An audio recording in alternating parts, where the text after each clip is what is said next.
焯水可以说是每一个四川小朋友的最爱，在川渝地区早餐焯水呢也吃的特别的多。今天就给大家分享一下我们四川的骨汤焯水做法。第一步肯定是先熬骨汤，焯水，焯好水后下锅给它熬起，姜葱、花椒。焯水的肉馅儿一定要选择这种半肥半涩的前腿肉，先来给它切一下，等一会儿再来宰碎。切的时候尽量切来小一点哈，宰起来就轻松一点。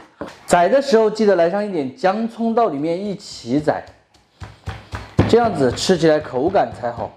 调馅料：盐、鸡精、胡椒、花雕酒、毛油，少许的水，再打一个鸭子丝内鸡蛋。下手先把这个肉馅儿给它调散，再顺着一个方向不停的搅打，使其上劲。稍微放一丁点儿粉，让它吃起来更加的顺滑，不会是那种散散的。这样子焯水的肉馅儿就算调好了，吃起来绝对是又嫩又滑的。焯水皮的话就直接买的现成的，中间包上一坨肉，边上这里蘸一点水，折过来，看到没有？调了一个方向啊，这里再蘸一点水，就这样子，两只手拿着给它焯过来。像一个元宝一样的焯水叫焯起手水，又搞定一个元宝。包这个其实很快的哈。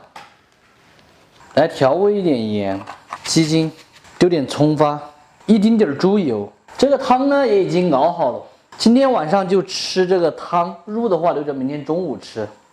来一瓢，锅里水开煮焯水。这一锅煮了4碗的。总共70个。四川这边的焯水皮哈，都是带着一点碱的，所以煮出来会有一点点泛黄。因为我们这边做面都喜欢加一点碱，鸡制碱面嘛，稍微劲道一点。主要是因为机器做的。丢点菜叶子，全部铺起来就算煮熟了，这样它就可以开始漏了。我发现还有点多哈，主要是因为这个肉馅包的多。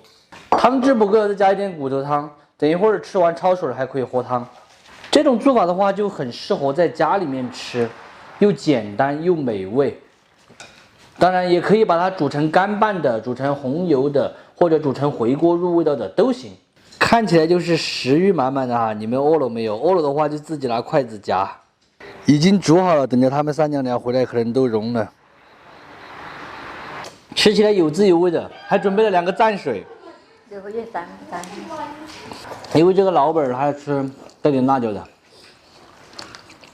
好，开吃了，小朋友回来，一直往前面走，往后。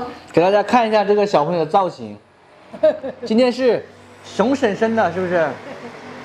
他是小熊嫂的。小熊嫂对。吃掉。你够不够碗里面？够了。来吃。你够不够？我有点多。要蘸就直接，因为就拿个盆儿那个嘛。要蘸的话，如果你多少可以给我不？来嘛，给你2个。喝这个汤好有味，慢慢吃。还可以蘸这个嘛？给我蘸的嘞。豆瓣味又是一个风味。